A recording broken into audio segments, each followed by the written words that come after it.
Before you dump the soil from those finished tomato and cucumber pots, stop. Some of that mix may still be able to grow 15 more crops, but one hidden problem can ruin the next planting before it even begins. The pot may look dry, tired, and full of old roots. The vines may be yellow, the last fruit may be gone, and the surface may have pulled away from the rim. It is easy to look at all of that and decide the entire container has reached the end of its useful life. But the end of a summer crop is not automatically the end of the soil. The opposite mistake is just as costly.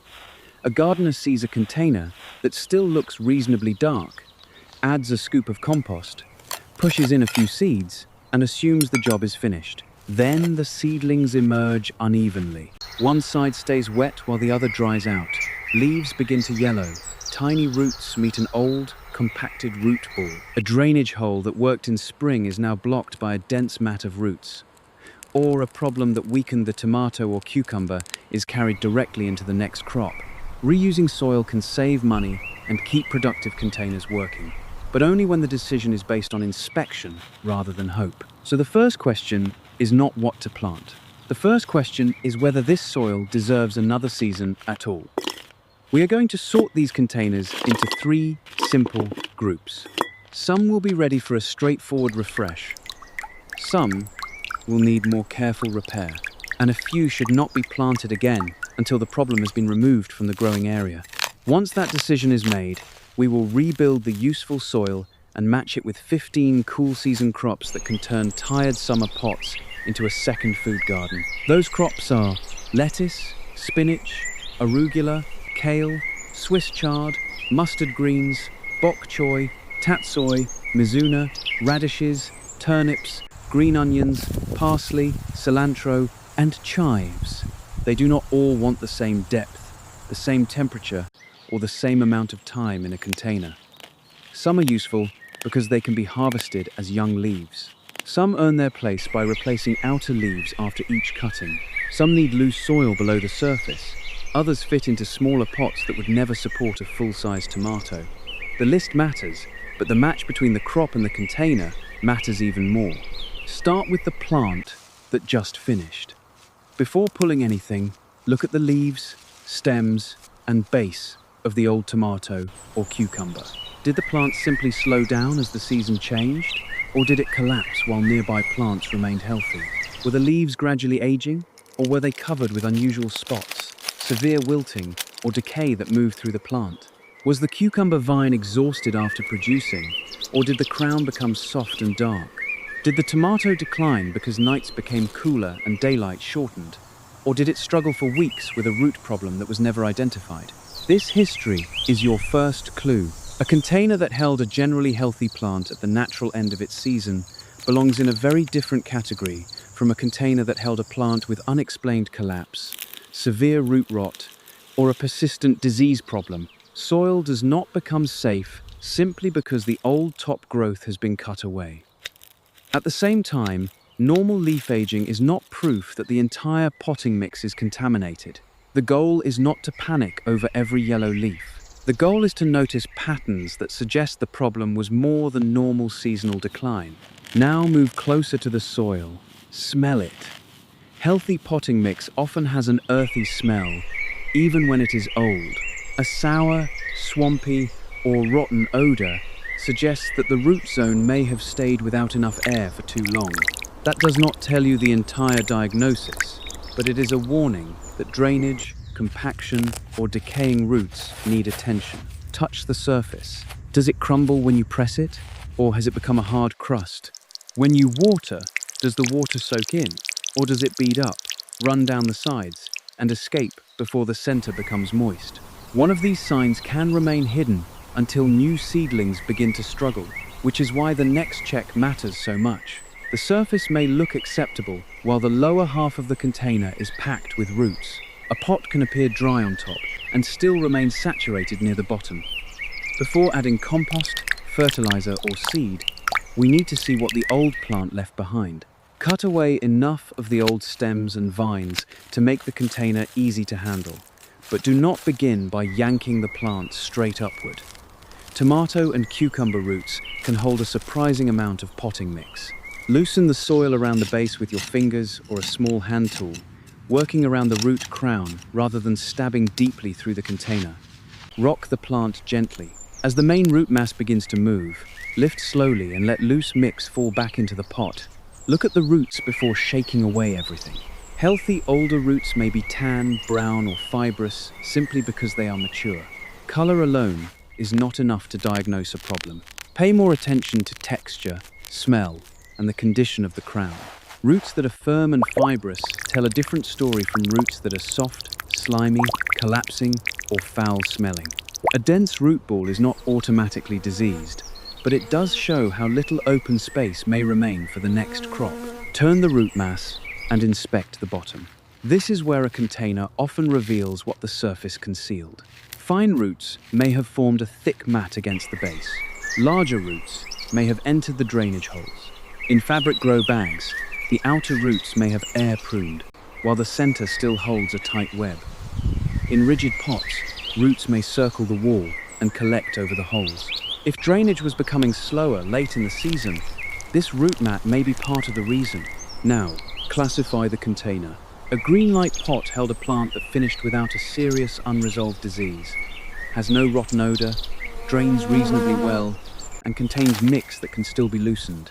It may be tired, low, and full of roots, but the basic growing medium remains usable. This is the easiest container to refresh. A yellow light pot needs more work. Perhaps the mix has become hard and water runs around the root ball. Perhaps the pot is so root-filled that most of the usable volume has disappeared. Maybe drainage is slow, the plant had mild stress, or the cause of weak growth was never completely clear. This soil should not be treated as ready. It needs the old root mass removed, the drainage restored, the structure opened, and the next crop chosen conservatively. Watch the new planting closely, rather than assuming the repair solved everything. A red light pot is one you do not trust for immediate food planting. The previous plant may have had severe, unexplained wilt, obvious root decay, a serious soil-borne problem, or a pest infestation that remains active in the mix. The soil may smell rotten, stay saturated, or contain a mass of unhealthy roots. Set that container apart from the healthy group. Do not scatter questionable soil through the rest of the garden merely to avoid waste. Depending on the problem and local guidance, the mix may need disposal, treatment, or a non-sensitive use, but it should not be casually blended into clean pots. This distinction protects both your garden and your budget. Saving every handful is not true economy if one questionable container spreads a problem into 5 good ones. Throwing away every container is not good economy either, when many pots only need repair. The useful habit is selective reuse. Once a container passes inspection, remove the main root crown and the largest mats of roots. You do not need to sift the entire pot until every fine root disappears. Small, healthy root fragments will gradually break down, but large woody crowns and dense mats can obstruct planting, hold uneven pockets of moisture, and physically block new roots. Pull out what is easy to remove, especially near the planting zone and drainage holes. Work through the upper and middle layers with your hands or a small fork. Break apart large compressed chunks without grinding the entire mix into dust. Potting mix depends on pore space. If you crush it too finely and then press it down, water and air will move less freely. The goal is a loose, springy structure that can accept water and allow new roots to explore. Check the drainage holes directly. Tip the pot if it is safe to do so, or reach from the top if the container is too heavy. Remove roots that have plugged the openings. Make sure sources are not holding standing water against the base. A refreshed surface cannot compensate for a blocked bottom. If water cannot leave, the new crop begins with the same hidden problem that affected the old one. At this point, the pot may look cleaner, but do not confuse empty space with restored soil. Removing roots creates room. It does not replace the organic matter that has broken down, the nutrients used by a long summer crop, or the structure lost through months of watering. The next step is where old mix becomes a usable growing medium again. And this is also where many gardeners accidentally make it too heavy. Begin by judging volume. After the root ball is removed, the soil level may sit several inches below the rim. Some of that loss came out with the roots. Some came from the gradual breakdown and settling of the potting mix. A low container does not only hold less soil, it also leaves less usable root volume for the next crop. Refill it with a combination that restores structure as well as fertility. Finished compost can return organic matter and biological activity, but compost should not become the entire container. Used by itself in large amounts, it may hold more water than some crops need, settle heavily, or provide a texture very different from the original potting mix. Add a moderate amount and blend it through the loosened soil rather than leaving a concentrated pocket beneath the seed. If the old mix has lost a great deal of volume or feels broken down, add fresh potting mix as well. The fresh material helps restore the light, porous qualities that container roots need. There is no single scoop count that fits every pot. A large grow bag that lost half its volume needs a different repair from a small patio pot that is only slightly low. Judge the result with your hands. The mix should feel loose enough to crumble, substantial enough to hold moisture, and open enough that water can enter without sitting on the surface.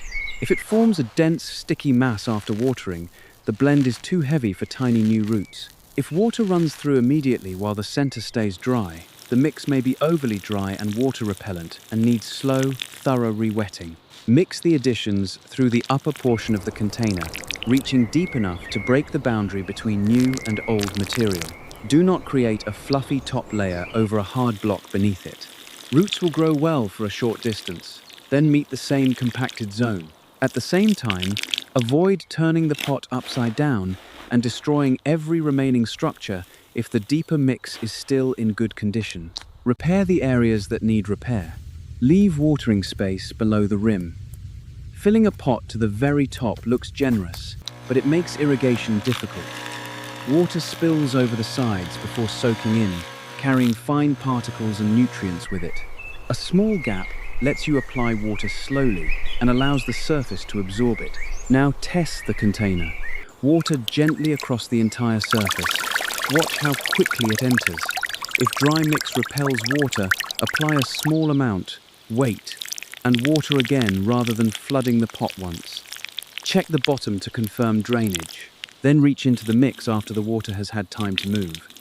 The upper layer should be moist, but the container should not remain a swamp. This simple test tells you more about the repaired structure than the dark color of compost ever could. If the pot passes, smooth the surface lightly. Small seeds such as lettuce, arugula, mustard, mizuna, and cilantro need good contact with the moist upper layer, but that does not mean compacting the surface into a hard lid. Press only enough to create an even seed bed. Larger transplants need a hole that opens easily without collapsing into waterlogged mud. The soil may look ready now, but the biggest mistake often happens next, when a healthy crop is placed in the wrong container. A wide, shallow bowl may be excellent for leaf lettuce and frustrating for turnips. A deep tomato pot may support kale or Swiss chard for a long time, but it may be an inefficient home for a small clump of chives. A hot black container against a west-facing wall may be perfectly usable for some plants, and a poor place to germinate spinach or cilantro while summer heat remains. So before opening all 15 seed packets, sort the containers by 3 features: surface area, depth, and exposure. Surface area determines how many leafy rosettes or rows can fit without crowding. Depth determines how much root space is available and whether root crops have loose soil below them. Exposure includes sunlight, reflected heat, wind, and the possibility of moving the pot as the season changes. A wide container with moderate depth is valuable for lettuce, arugula, mustard greens, mizuna, bok choy, or tatsoi. A deeper, stable container can support kale, Swiss chard, turnips, or a longer-lived parsley plant. Smaller pots can remain useful for chives, green onions, or short sowings of cilantro, provided they do not dry out too quickly. Spinach belongs where the root zone can stay cool enough for dependable germination and tender growth. This is the turning point. We are no longer asking whether old soil can be reused in general. We are deciding what job each repaired container should perform. Once every pot has a job, the 15 crops stop being a random list and become a practical second garden. Begin with leaf lettuce. because it is one of the clearest ways to make a tired container look productive again. Lettuce does not need the deep, permanent root space of a tomato, and it can be grown for young leaves instead of waiting for a full head. That makes it useful in a wide pot where the upper layer has been restored well. Sow a small amount rather than emptying the packet. A dense carpet may look impressive for a few days, but crowded seedlings quickly compete for light and air. If your afternoons are still hot, choose the coolest available position. Morning sun with protection from harsh late-day heat can help the seed bed hold moisture and reduce stress on young leaves. Keep the surface consistently moist during germination, but do not keep the entire container saturated. Once plants are established, decide whether you want individual plants or a cut-and-come-again patch. For individual plants, thin early enough that each one can form a useful crown. For repeated leaf harvests, cut above the growing center or remove outer leaves so the plant retains the ability to regrow. The old tomato pot may be deep, but depth alone does not justify filling it with too many lettuce plants. Use the surface intelligently. A few well-spaced plants can produce cleaner, larger leaves than a tangled mass. The renewed soil should support growth, but airflow and temperature still decide leaf quality. Spinach is the crop that proves the calendar cannot make decisions for you. A date may say fall is approaching while the container still holds summer heat. Spinach seed can germinate poorly in conditions that are too warm, and young plants can struggle in a hot, exposed pot. If your soil is still warm late into the day, wait for a more favorable window. Use a cooler location or start a small batch where temperature and moisture are easier to manage. Do not confuse waiting with losing time. Sowing spinach repeatedly into hot, rapidly drying soil may waste more time than delaying until conditions improve. When the weather becomes suitable, give the seedlings room. Spinach can be harvested as baby leaves, but a crowded patch is more vulnerable to weak airflow and uneven moisture. Keep the mix evenly damp without creating constant wetness around the crown. If the container receives less intense autumn sun than it did in summer, that may be helpful, but deep shade will still reduce growth. Spinach belongs in the plan because it can turn a repaired container into a high-value salad pot during cool weather. It does not belong in every pot on the same day. Let the actual temperature, not the video title, tell you when it is ready.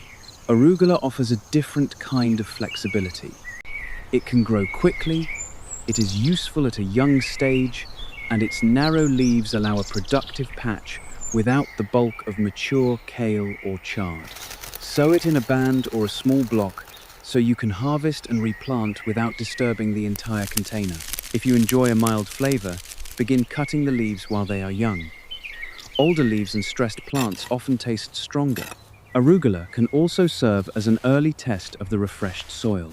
If germination is uneven, inspect surface moisture and seed contact before blaming the old mix. If seedlings emerge but stall, look for crowding, heat, or a compacted layer below.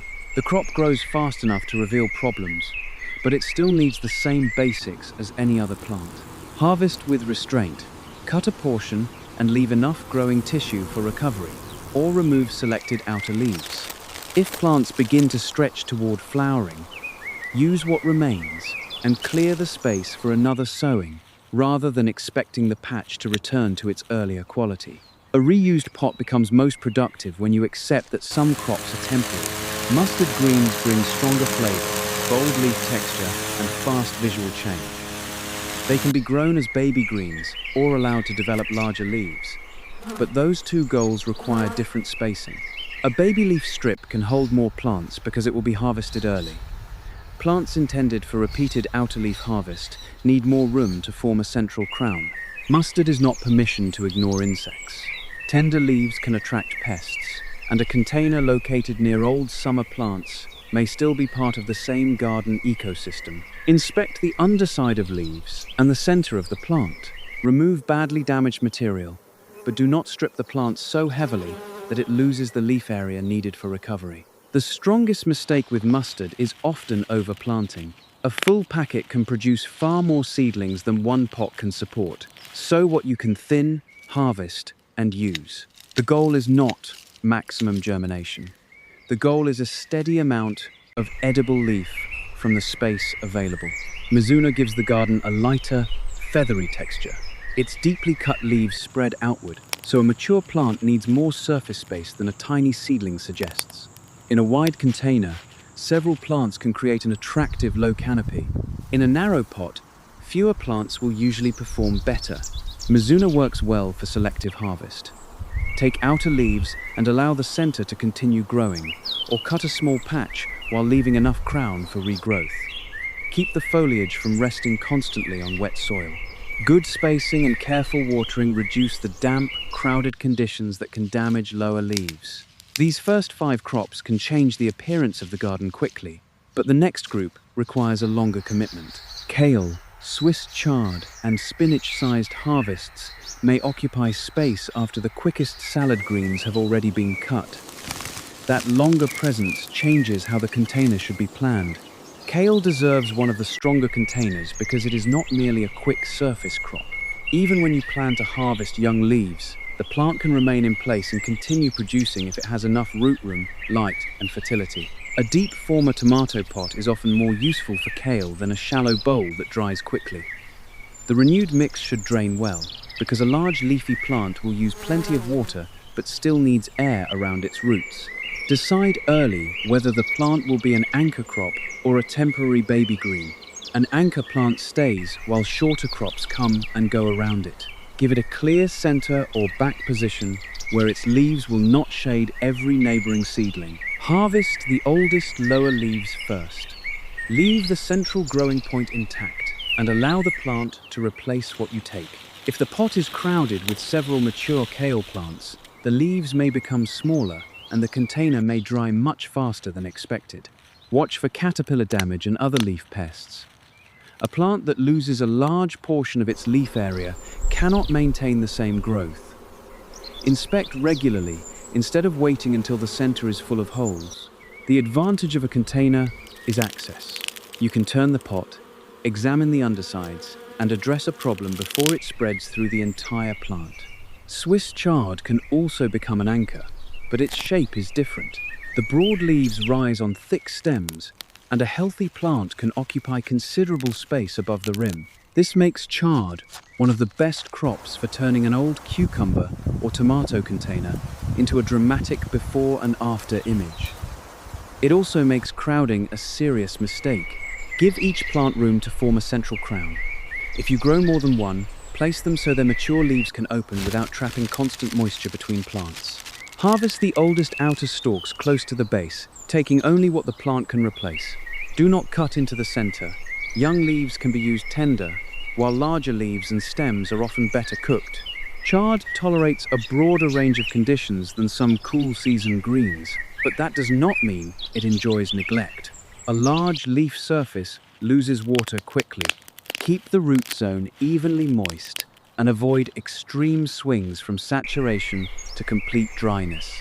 If the potting mix was badly degraded, chard will reveal the weakness as it grows larger. Slow drainage, low fertility, or too little soil volume may not be obvious when the plant is small. Plan for the mature plant you hope to keep, not only the transplant you are setting today. Bok choy asks for space in a different way. Its leaves and pale stems form a rosette close to the soil. When seedlings are tiny, it is tempting to fit many into a single pot. As the rosettes expand, leaves overlap, airflow falls, and the bases may remain wet after watering. Choose whether you want baby bok choy or larger plants before deciding the spacing.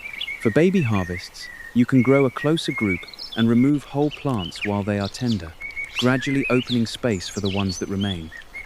For larger rosettes, thin earlier and give each plant a clear circle.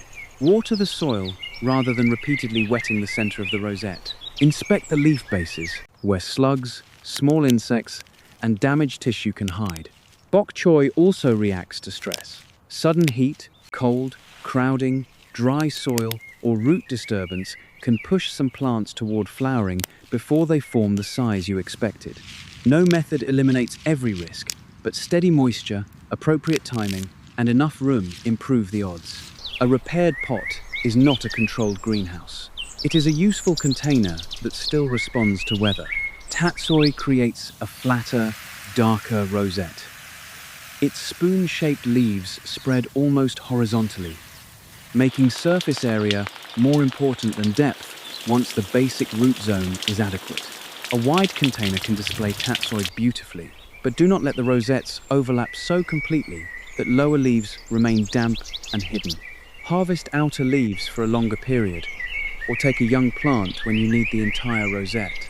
If you are planting tatsoi beside something taller, consider the direction of the sun. A large kale or chard plant can shade a low rosette more than expected as the season advances. Place tatsoi where it receives useful light without the harshest remaining heat.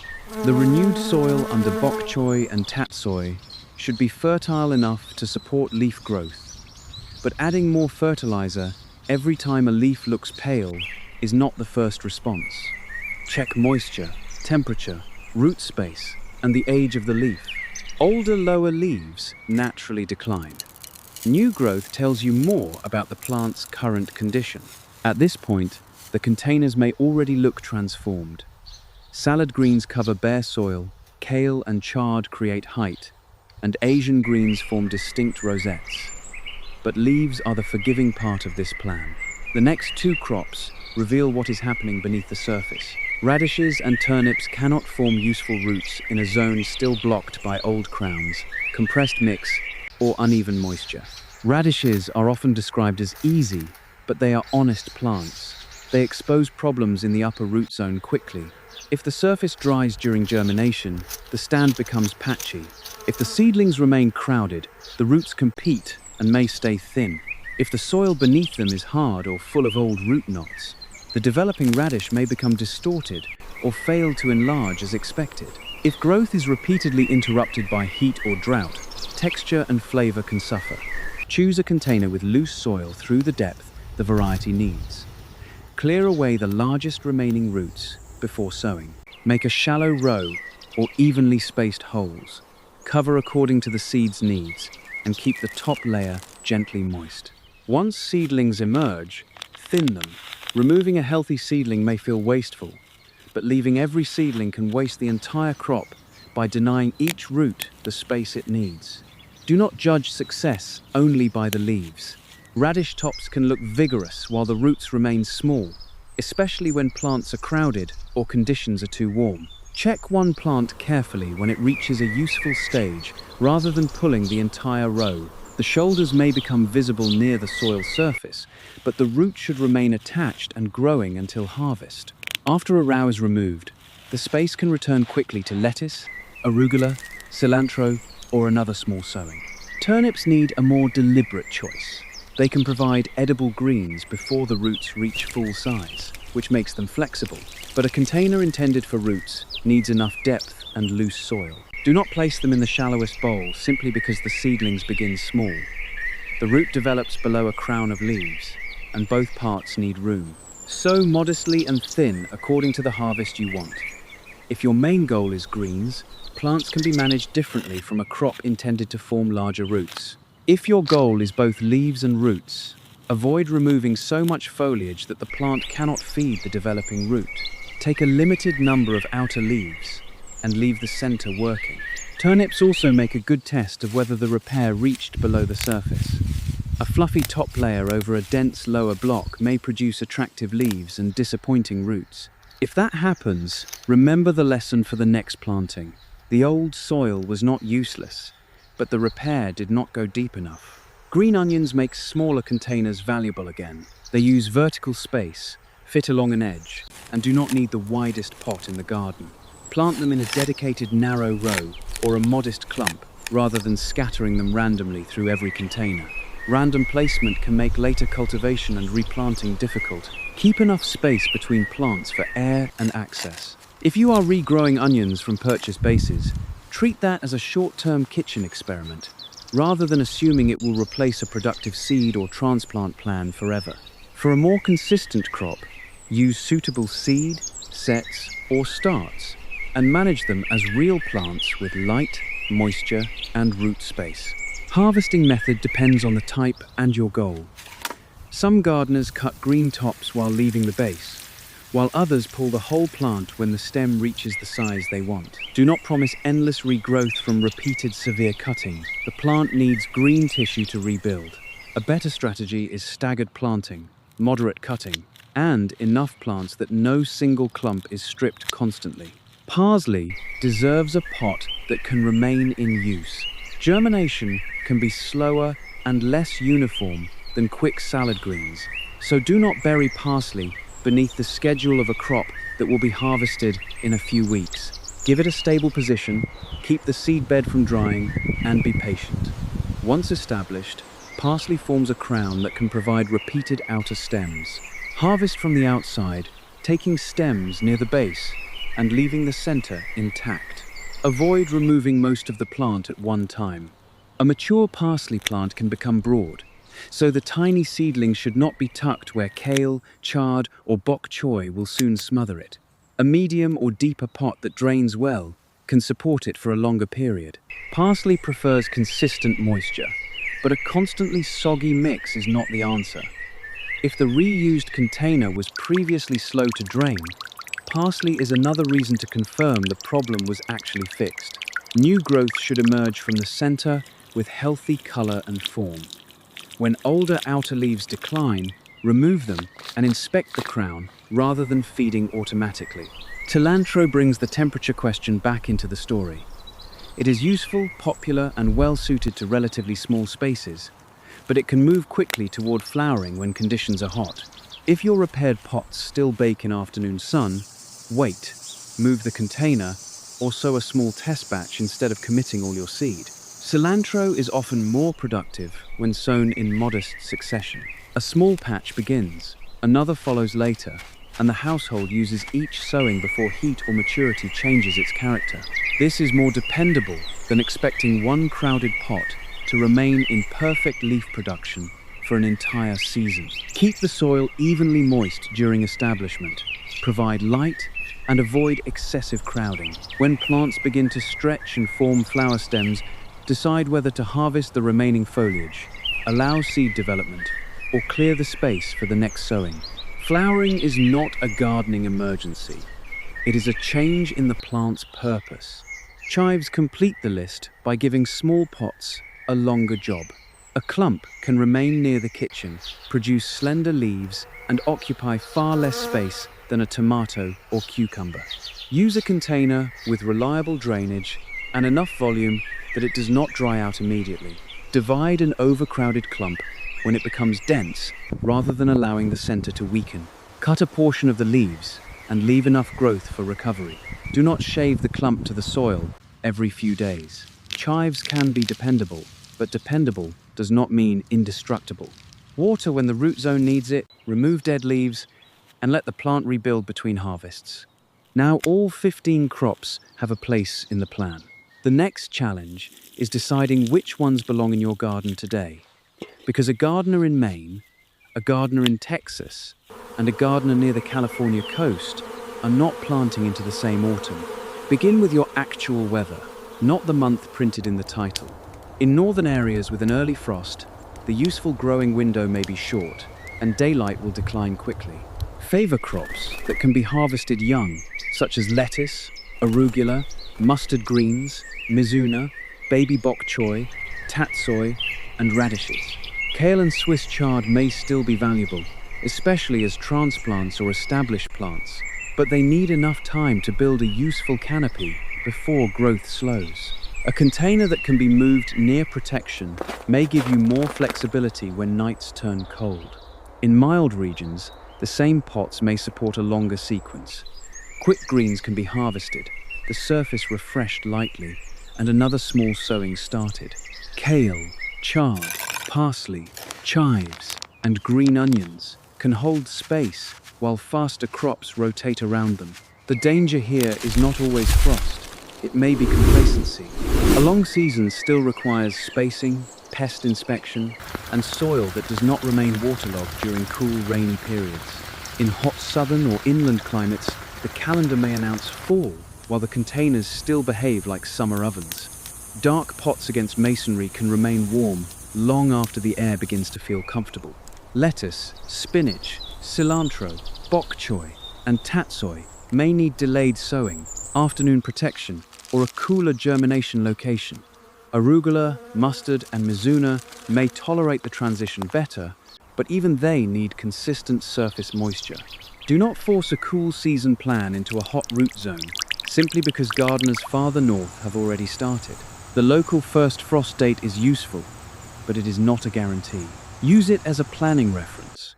Then consider the exact variety, whether you are sowing seed or setting a transplant, and whether you intend to harvest baby leaves, full rosettes, or roots. A plant that can provide edible leaves may be useful before it reaches the size shown on the packet.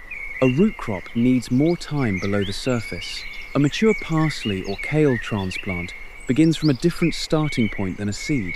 Also, consider declining light. A container that needed shade from intense summer sun may need to move into brighter light later. Watch the shadows from fences, walls, roofs, and trees. Afternoon shade may be helpful during the transition, then become excessive as the sun lowers. Container gardening gives you the advantage of movement, but only if the pots are safe to move. Large, wet containers can be extremely heavy. Plan the location before filling and watering them, or use a stable wheeled base designed for the load. Now assign jobs. The widest refreshed pot can become a salad and Asian green container. Divide the surface into sections, rather than mixing every seed together. One band may hold lettuce, another may hold arugula or mizuna. A few spaced positions can hold baby bok choy or tatsoi. This layout lets you remove one crop without disturbing the rest. A deep former tomato pot can become an anchor container. Place one kale or Swiss chard plant where it can mature without blocking every neighbor. Use temporary openings around it for a short row of radishes or a small patch of lettuce. But remember that the anchor will expand. Empty space around a young transplant is not permanently available. It is borrowed space. Another deep pot can hold turnips or radishes in orderly rows, provided the old root mass was removed through the necessary depth. Do not combine too many root crops in the same narrow area. Their leaves may fit at first while the roots beneath them compete. Mark what you sowed. Once seedlings emerge, similar green tops can become confusing. And accidental thinning may remove the crop you intended to keep. Use smaller pots for green onions, cilantro, and chives. Parsley may begin in a separate stable position, where it can remain. If you have only a few containers, prioritize the crops your household actually eats. 15 options do not create an obligation to grow 15 crops at the same time. The value of the list is choice. Stagger sowing where it makes sense. Plant a small amount of arugula, radish, lettuce, mustard, mizuna, or cilantro. Then repeat later, if conditions and space allow. Staggering spreads both risk and harvest. One sowing may meet unexpected heat. The next may enter better weather. A single crowded sowing can become ready all at once and leave the container empty again. The repaired soil also needs a gentle beginning. Seeds and transplants do not require the same watering as the mature tomato or cucumber that once occupied the pot. The old plant had roots throughout the container and a large canopy pulling water. New seedlings use only a small zone. If you continue soaking on the old schedule without checking moisture, the lower mix may remain wet long after the surface looks dry. Water the seedbed carefully enough to maintain germination, but inspect deeper moisture before saturating the entire pot. For transplants, water the root ball and surrounding soil so the two moisture zones begin to connect. Do not leave a dry transplant plug surrounded by wet mix or a soaked plug inside dry, water-repellent soil. The roots need a gradual, consistent path outward. This is where many reused soil projects fail quietly. The gardener performs the dramatic work of removing roots and adding compost, then returns to the same summer habits. The result is not proof that old soil cannot be reused. It is proof that a new crop needs a new management pattern. The first habit to change is automatic watering. Push a finger into the mix, lift the pot if it is small enough, or use another consistent method to judge moisture below the surface. Water when the crop and container need it, not because the tomato was watered every morning in July. Tiny seedlings need protection from a dry crust, but established cool season plants often use water more slowly as temperatures fall. The second habit to change is automatic feeding. The container has already received compost and, when needed, fresh potting mix. More fertilizer is not always the answer to slow growth. A pale lower leaf may be old. A stalled seedling may be too hot, too wet, too shaded, or too crowded. Diagnose the growing conditions before adding another product. When supplemental feeding is appropriate, follow the label for the product and the crop, rather than guessing that stronger must be better. The third habit is refusing to thin. Every seed that germinates feels like a success, but every seedling also needs space. Thin lettuce, according to the harvest style. Open room around bok choy and tatsoi before their rosettes overlap heavily. Give radishes and turnips space below the surface. Separate parsley, kale and chard from temporary neighbors before the anchor plants become large. You can eat many thinnings as tender greens, so the work does not have to feel wasteful.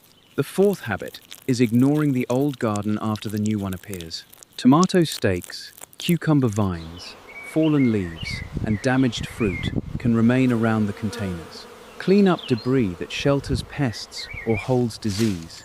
Wash tools when moving from questionable plants to healthy pots. Keep red light containers away from the refreshed group until you know what will happen to them.